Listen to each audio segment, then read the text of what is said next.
View is live. Grading Mueller. As both sides put their spin on Robert Mueller's testimony, ABC News chief legal analyst Dan Abrams is breaking down yesterday's biggest takeaways. And House Intelligence Committee leader Adam Schiff is live to answer Republicans who say it was a disaster for Democrats and a big victory for Trump. And Fred Savage reveals if he'd be up for a Wonder Years reboot and how his dad resorted to funny business to help him through childhood auditions. The House of Hot Topics is in session with Whoopi, Abby Huntsman, Joy Behar, Sunny Hostin, Meghan McCain, and Anna Navarro. Now, let's get things started.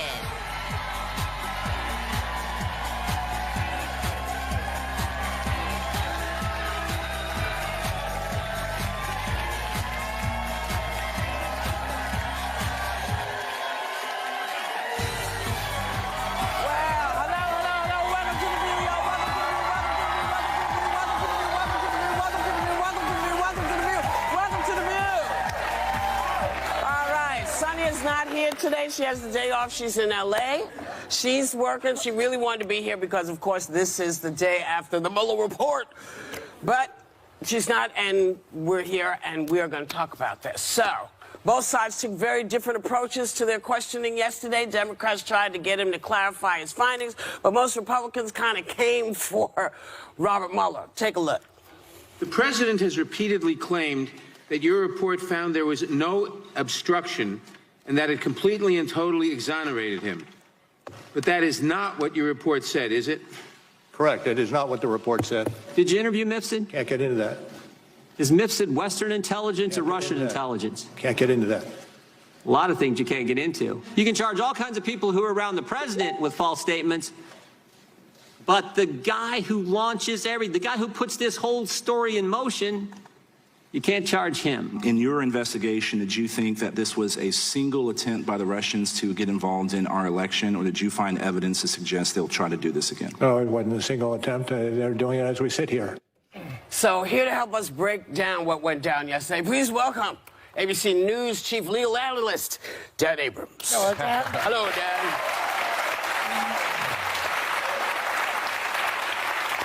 So, you know who in the White House called the Mueller hearings a devastating day for the Democrats and said Mueller did a horrible job. Nancy Pelosi called it historic. So, what did you call it? Well, look, I think for the Democrats, it didn't give them what they needed, right? The whole point of this, the whole point of the Democrats calling Robert Mueller was for him to bring this thing to life. So there'd be the movie of the Mueller report. That didn't happen at all. So in just that in and of itself is a loss for Democrats. And part of it is their own fault, by the way. I mean, if you watch the questioning in front of the Judiciary Committee, there were a lot of times the Republicans would really go after Mueller. And then at the end of their time, Mueller would seem to want to respond. And then a Democrat would be up, and instead of saying, Mr. Mueller, can you please continue, they would start with some pre-scripted thing about the 3 elements of obstruction and this and that, and they completely lost, I think, the public in that. With that said, this isn't a win for Donald Trump. I mean, you have there, again and again, Robert Mueller, in essence, saying he's lying. He's lying when he says no obstruction. He's lying when he says, I found no collusion. The answers that he gave to us were misleading, generally not truthful. How is that a win for President Trump? They were very disrespectful, I thought, the Republicans. They have a tendency to be disrespectful to veterans in this country. First, it was John Kerry, swift-boating him, a wounded veteran of the Vietnam War. Then it was Meghan's dad, John McCain. His service to the United States was minimized and made fun of, basically, by this guy. And now this, a guy who served in Vietnam. And President Bone Spurs did not serve in Vietnam, and they have the nerve to back him instead of this veteran. It really is upsetting. I don't want to hear the Republicans say that they are the most patriotic party anymore. I don't want to hear it. Or family values as long as they're locking up children. I don't want to hear it anymore. Look, you could... I think you can criticize politicians who are veterans. Right? And you can take them They on. were nasty to him. Well, look, that's true, but keep in mind, he's a Republican. That the people forget. He is a lifelong Republican. And, you know, and there's no evidence that he is a Trump hater, that he's an anti-Trumper, et cetera. And he's the one leading the investigation. Look, In fact, I would tell you yesterday's testimony and hearing is evidence that he's not a Trump hater. Because if he hated Trump, he could have gone in there and he could have done something very different than what he actually did. Absolutely true. And by the way, if he was a Trump hater, he wouldn't have in the report said, you know what?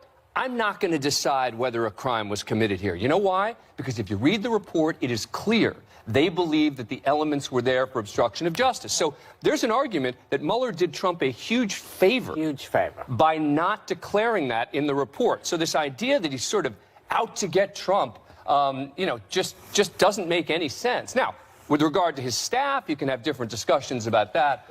Well, but Dan, go ahead. Sorry, but Congressman Nadler said Mueller's testimony will have a profound impact, and I think that's what we were waiting for, the movie version of the Mueller report, like you said. But people were calling Mueller's performance frail, low energy, and a disappointment. I thought it was daunting that he couldn't remember meeting Rosenstein. He didn't know the name of the president who appointed him. I was very surprised at some of his answers, and I want to know from you. I was just give him. You think it was on purpose? Yes, I do. Do you think that this man? You think this man? I don't think he's frail. Did he appear frail when he came out and said, "Look, this is all I have to say. This is what I said. I put it in the book. I'm not saying anything else. You can call me all you want. So I'm not coming back. You made me come back. Oh yeah, what? I'm sorry, what? You needed? Can you repeat the question? Well, can I just ask, did this help or hurt? Did it help or hurt who? Mueller, I don't think it was helpful to Mueller, right? I mean, I don't think that. Look, I still have enormous respect for Mueller. As do I. Right. So, but helpful to what? What does Mueller need help on? Right. Well, look, in terms of his job, establishing the credibility of the report. To me, he looked like a figurehead. He looked like someone who maybe wasn't as adverse at what was going on in the Mueller report and some of the details as someone whose name is on the report. But when they said to him there were 10 counts of obstruction, he said yes. So that's all you need. But I think not remembering meeting Rosenstein and not knowing the president who appointed you is not that great. Well, he had faltered a little bit on that. Yeah, I think there's a difference between being actively written in, being actively involved in the report versus saying he was a figurehead. There's nothing to indicate he was a figurehead. You talk to anyone sort of involved broadly who knows Mueller, et cetera, there's no way that Mueller was a figurehead. He said, I don't want to go to this testimony. I don't want to do this hearing. I'm not going to say anything else that's not in this report. The report speaks for itself. And that's exactly what he did yesterday. Whether you like his performance or not, he said what he was going to do, and he did it. That's true. And the Democrats didn't get what they needed. They had the burden of proof there. See, they got what they needed. They got what they needed. Obstruction of justice. They had that in the Mueller report. Yes, they but did now have everybody that, heard but now she got what she wanted. All people wanted to hear him do was read it, which I said the other day. For whatever it's worth, people like Rachel Maddow and Chuck Todd were critical of this. Well, it's not just Republicans. No, I don't think it's just Republicans, but I know a con job when I see one. I'm an actor. I recognize it. Thanks to Dan Abrams. We'll be right back.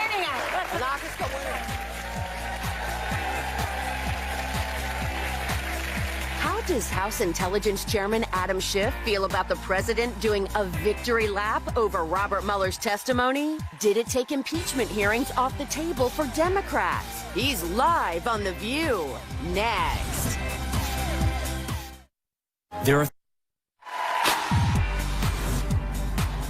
From your testimony today, I gather that you believe that knowingly accepting foreign assistance during a presidential campaign is an unethical thing to do. And a crime. And to the degree that it undermines our democracy and our institutions, we can agree that it's also unpatriotic. True. And wrong. True. That was House Intelligence Chairman Adam Schiff getting Robert Mueller to put the findings of his investigation in perspective. But you know who is claiming yesterday's testimony completely exonerates him again and was a disaster for Democrats. Here with his take on this, please welcome live from D.C. Congressman Adam Schiff. Good morning. Good morning. Congressman, I thought your opening statement and Chairman Nadler's opening statements were really the best part of yesterday, so congratulations on that. And after the hearings, you tweeted this out. Here's what Mueller said. Russia interfered in our election to help Trump. Russians made numerous contacts with the campaign. Campaign welcomed their help. No one reported these contacts or interference to FBI. They lied to cover it up. So what's your party going to do about that? What are you going to do with this information? Well, what we wanted to try to accomplish yesterday was to get these facts out before the American people, since most people don't have the opportunity to read that lengthy report, and they had it filtered instead by the likes of Bill Barr, who misrepresented what it had to say, and Donald Trump, who continues, as you point out, to misrepresent Bob Mueller's work. So that was at least my objective, was to help get the facts out and also find out what didn't Mueller investigate. What do we still need to do to protect the country?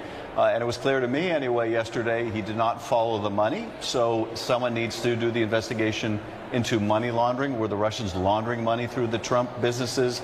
Is that leverage they possess over this president? Is that why? Who's going to do that investigation? Is it going to be your committee, or I mean, what do you do about it now? I mean, you can impeach, you can have further investigations, or we can try to vote the guy out. What are we as Americans going to do with this information? Well, what we're doing in the Intelligence Committee is we are following the money. We're investigating that issue of money laundering potentially by the Russians through Trump businesses. We're doing that along with the Financial Services Committee.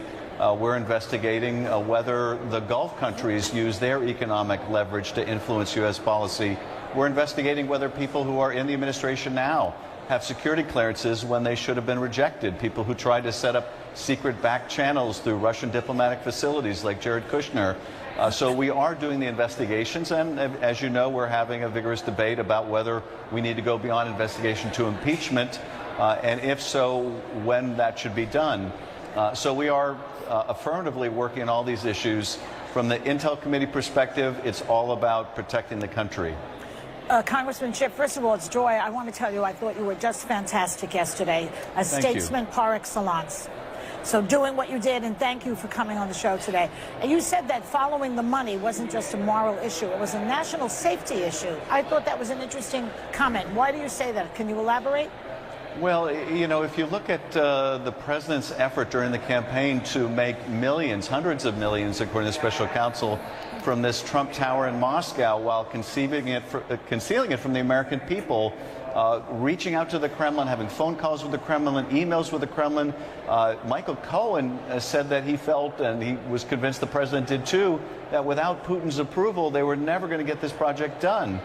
If this president still wants to build that tower, that compromises us if that's why he can't confront Putin. And indeed, when it was exposed, all the lies about Trump Tower were exposed, and Donald Trump was asked about it, he said, well, that's not a crime. I can essentially lie to the American people about it, conceal it. That's not a crime.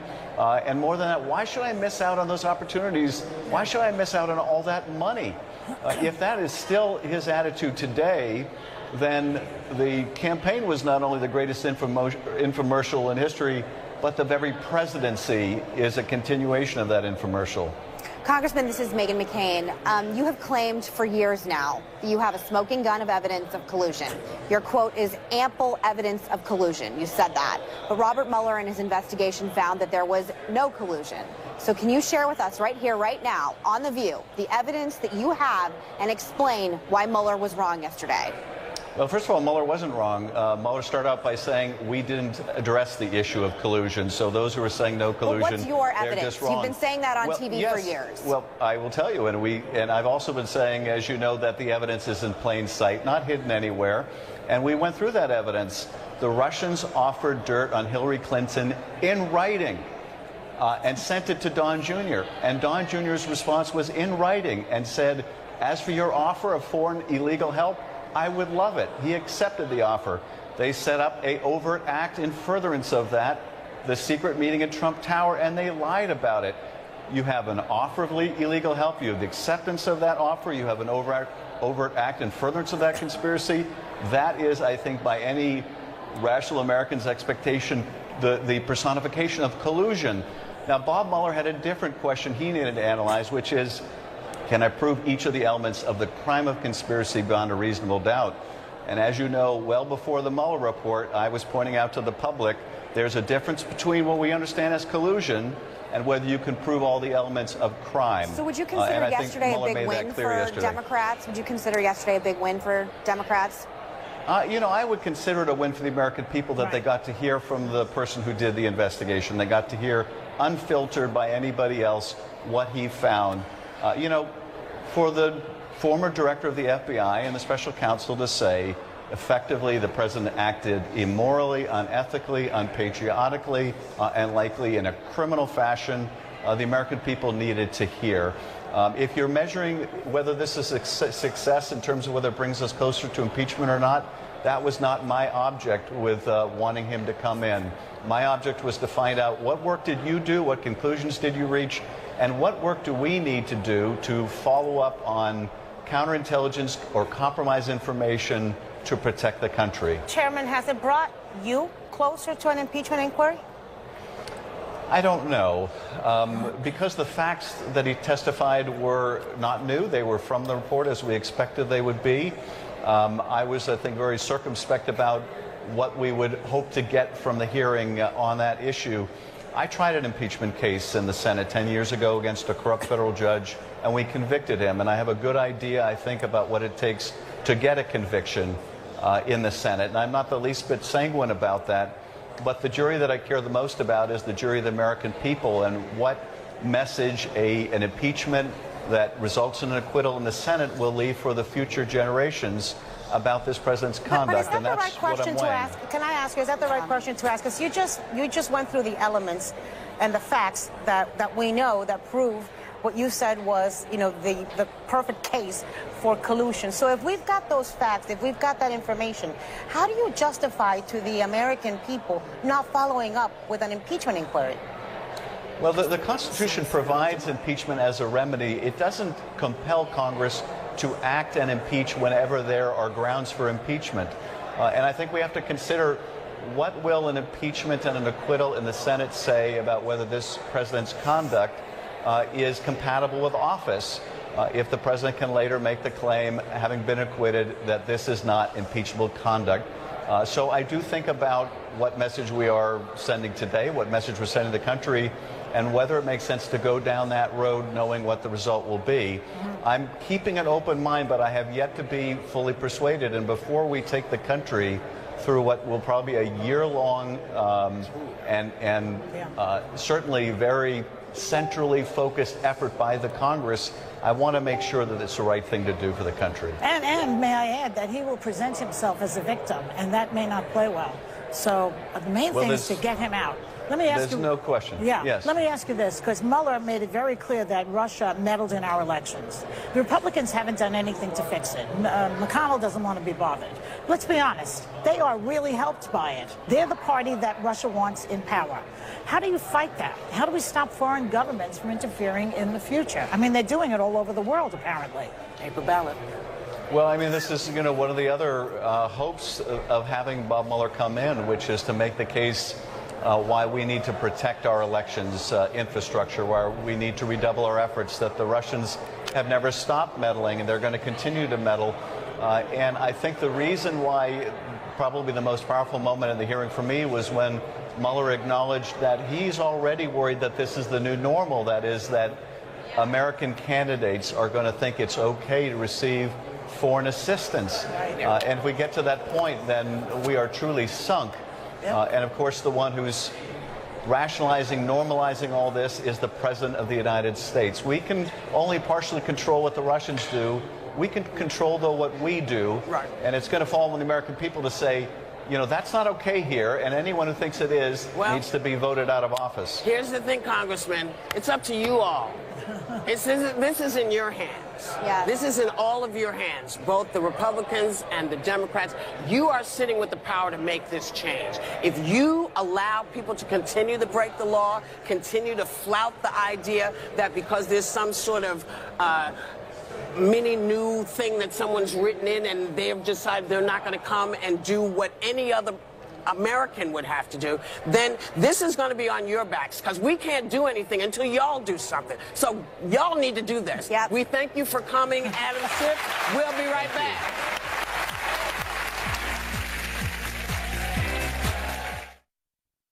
Welcome to... Later, Fred Savage on why his wild new series will have you asking, what just happened?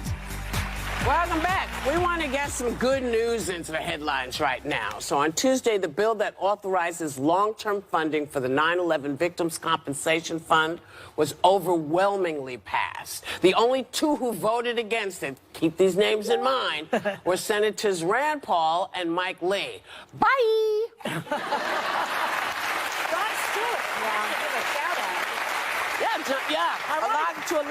A lot of you know, stars over the years have been pushing and going and doing this, and you know, the last push by Jon Stewart was brilliant. And it wasn't just the stars, because it was also the, you know, the responders, the first responders themselves. Yes. The testimony Yes. of the guy who was, you know, Luis Alvarez, who was in his deathbed. He literally died a few days after he got up and went was there. incredibly Yes. powerful. I don't understand why it took so long, why this guy had to die without this being passed. Why, you know, why we got to this place tell is me. ridiculous. Why indeed?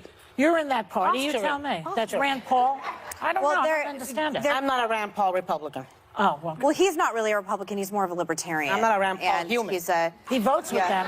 He votes with the Republican He does, Party. but he's you know, I mean, we don't need to get into an existential conversation about libertarianism, but he was wrong, and this will be on his record forever. People are not going to forget that. I hope so. And as a testament to the power of protests, Puerto Rico's governor, Ricardo Rosselló, announced he's out. He's out starting a week from today. Get out, bye, go away, adios.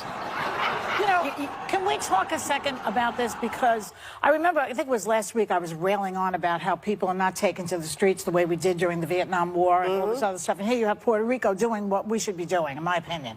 So I get this thing on Facebook. Somebody writes, and he knows who he is, a friend of mine, actually. Will someone tell Joy Behar that we're doing the protesting on Facebook and on Twitter? Well, that's not working. To me, that does not work.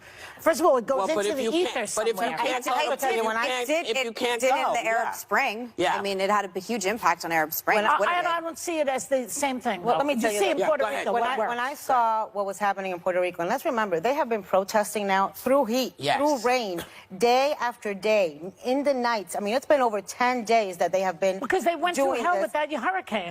But you know, like when I looked at them, I kind of thought of, you know, that scene from When Harry Met Sally. I want to have what they're having. I want us to not normalize the fact that we've got a divisive, offensive, lying, complicit, criminal jerk in the White House. That's right. We have become too accustomed to it, and I think that the Puerto Ricans have proved that when you don't normalize, when you don't accept, you can make change. And I also think we need to recognize the power of journalism, because it was journalists that brought out the chats that revealed just what a pig this guy was and how horrible he was. Well, those texts were a smoking gun. We would like to have some of that, too. Well, I mean, you know, not everybody can get to Puerto Rico to protest. People do it the best they can, and I say... I'm not talking about that. I'm talking about here. But I'm talking about, you know, not everybody can get to every place to do what they need to do. Some people have to work during the day. Listen, the Women's March was not nothing to sneeze at. Scared a lot of people. That's right. Yeah. That's why it works. Yes, you know, it does. Puerto Rico has like 4 million, less than 4 million inhabitants, and they had about 500,000 out in the streets. Yes. That'd be like 50 million in the United States. Well, you know, when people get tired of stuff, they'll get up and get out. They will. We will. We'll be back.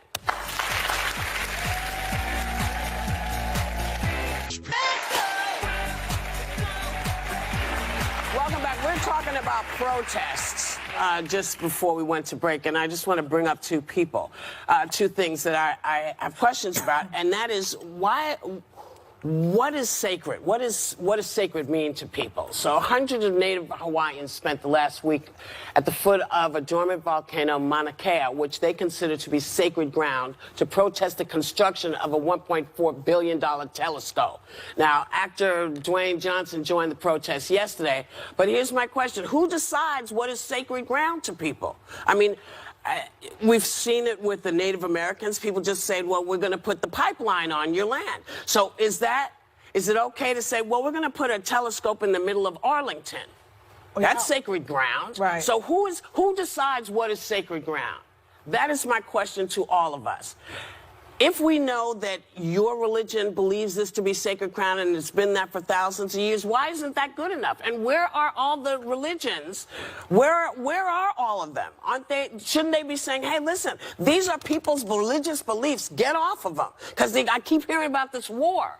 But maybe the war is just on 2 religions and not on the millions that are out there. That's my thing. And then the other thing I want to tell you is a dear friend of mine passed away couple of days ago. His name was Rutger Hauer. He's a wonderful actor. Oh, Rutger Hauer. He was in movies like Blade Runner and Lady Hawk, Buffy the Vampire Slayer, and one of my favorite movies ever, Hobo with a Shotgun. Oh my gosh, that movie! I love that movie. Such a good movie. Yeah. He was 75 years old. It's such a good movie. I'm sorry. It's fantastic. It's great, and he was great, and he's going to be missed. He's just amazing. I met him one time. Charming. Very charming. Just great. Yeah. I'm really glad you brought up the Hawaiian issue, because I think when what we just saw in Puerto Rico is the power of protesting, the power of people going directly to the streets. But it also helped that they had celebrities, that they had social media, that they had so many people echoing it, and it became a national issue.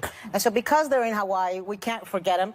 And there's 13 telescopes already on the mountain. How many more telescopes do you need? Move it over. I think, like, there's been it's not a scandal, but recently, like in Arizona, there's Native American land where Havasupai Falls is, which is this really insanely, I think, one of the wonders of the world. This gorgeous falls at the edge of the Grand Canyon. And Beyonce filmed part of her new Lion King music video and she had to get permission from the tribal members and the leaders in order to go there to film. And they gave her permission, and they came out saying, and I'm paraphrasing, that she's been a proponent of water rights, she's been respectful to this area, so we allowed her to tape part of her video here. So I think there can be connection between people who want to respect native land and want to honor native land, but obviously I believe that people who were born and raised and have cultural heritage in that land, especially in places like Hawaii and Arizona, they should be the ones making the decision. Yeah, especially since, we have not always been good with the Native Americans on any of the land. We've never really been, we don't have a really good record. So this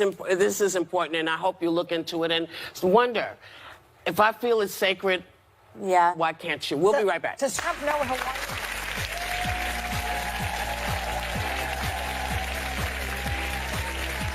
Up next, Fred Savage on whether he's on board for a Wonder Years family reunion and one of his biggest pet peeves now that he has a family of his own. Tomorrow, The View's hot topics are setting your summer on fire. What? I like that. And we're fired up because, tell 'em, Joy. It's Friday. Oh, yeah. And Titus Burgess is hanging with us. Tomorrow on The View.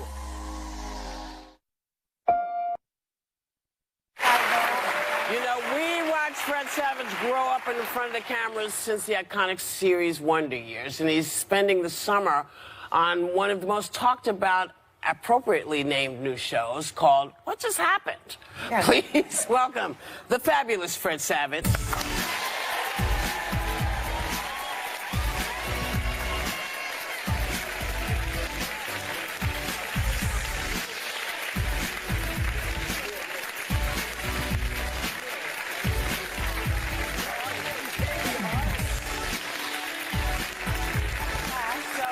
Somebody told me that when you were a kid auditioning in the Chicago area, your dad and you used to drive to the auditions, and he would play you what? Comedy albums. We would listen to comedy albums. That was, I lived in the suburbs, and so there were auditions when I was a kid downtown in Chicago. So we would drive from school, and it was a long drive, in the afternoon back and forth from downtown.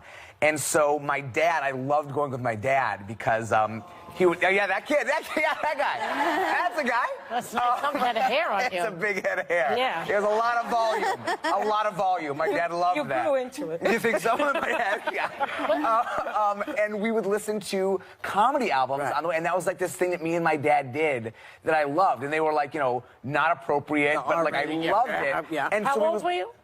I was, 6, 7, 8, 9, and we would listen to Rodney Dangerfield and Joan Rivers and Billy Crystal. We listened to Comic Relief all the time.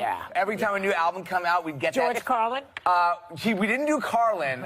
I think my dad had a line. You know what I mean? But even with my kids, like my little kids, they would say to me, they'd be like, Dad, I know what you're saying is funny. I don't know why, but I can hear what you're saying. It's like they learn rhythm. They learn rhythm. Yes. And so there were so many things that when I listen to those albums now, Eddie Murphy we would listen to. So the line was, far. Really? But I would probably miss most of the jokes. Yeah. But you know when to laugh. There's a rhythm. And so I feel like that lesson I've learned. Yeah. So is that where you learned to cuss too? Or did That's you know how, that yeah. Well, my dad had a very strict rule. He's like, look, he goes, we can do this in the car, but if I hear you using the language outside, then we don't get to listen to them. Because your mom was like not happy about it. No, my mom was not into it. But as long as we didn't use it outside of the car, because then we had to shut it down. But I loved it so much, I didn't want to break it.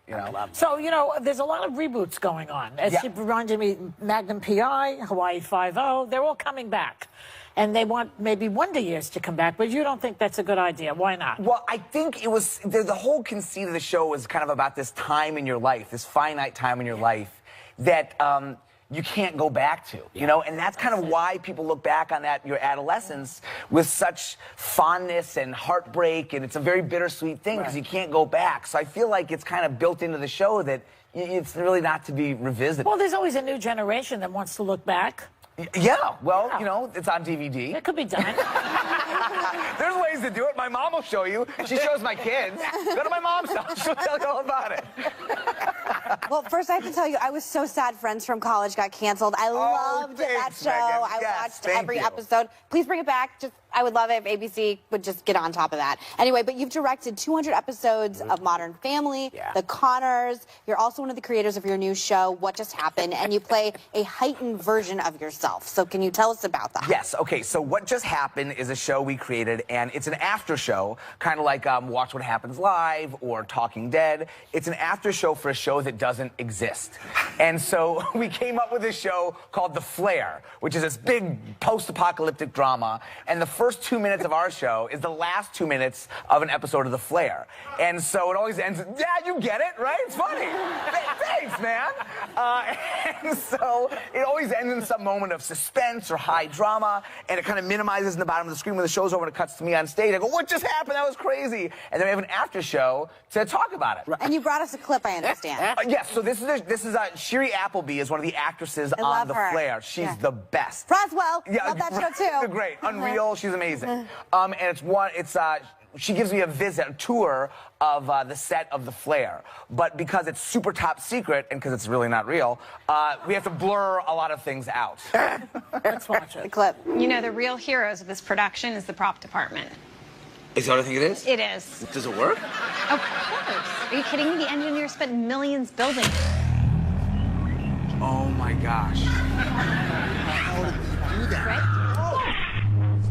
You okay? That's amazing. Oh my gosh!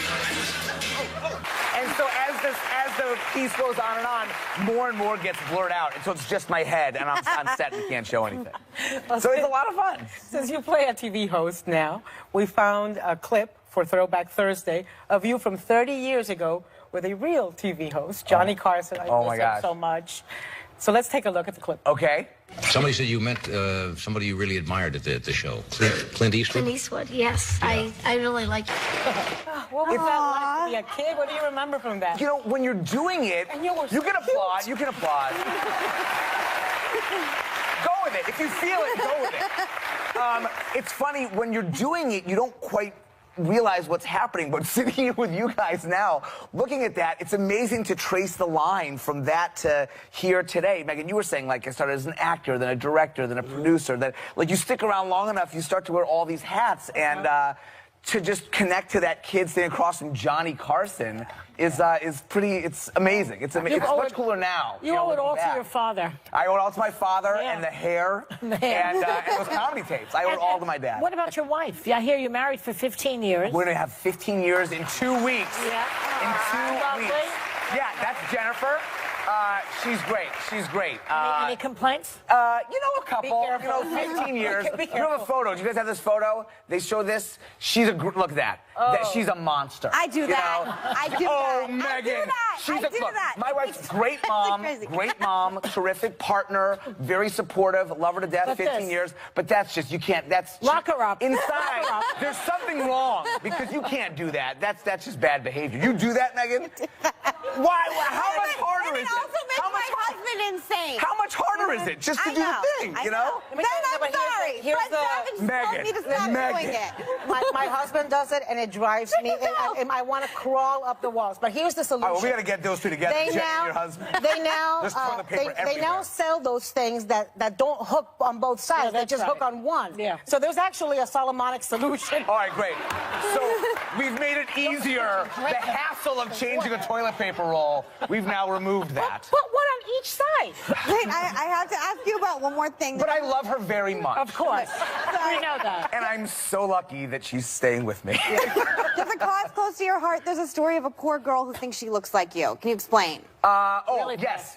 This was a woman who, someone said she looked like me, and she started a GoFundMe campaign to raise money for plastic surgery so she didn't have to look like me. And everyone says that's terrible, but I'll tell you, I appreciate it, because I would not have picked this face and body, you know? And if, you know, so I get it. I get it. I donated $50. I think she's pretty. Yeah. What's so cute? What are you talking about? Well, I mean, she wanted surgery because someone said she looked like me. So, Yes, Whoopi. that's where we are right now. This is what's going on. Nice to see you, man. Whoopi, it's a Been pleasure. a long time. Been Thank a long you so much. time. I love coming to see you guys. What Just Happened airs Sunday nights. Check it out. We'll be right back.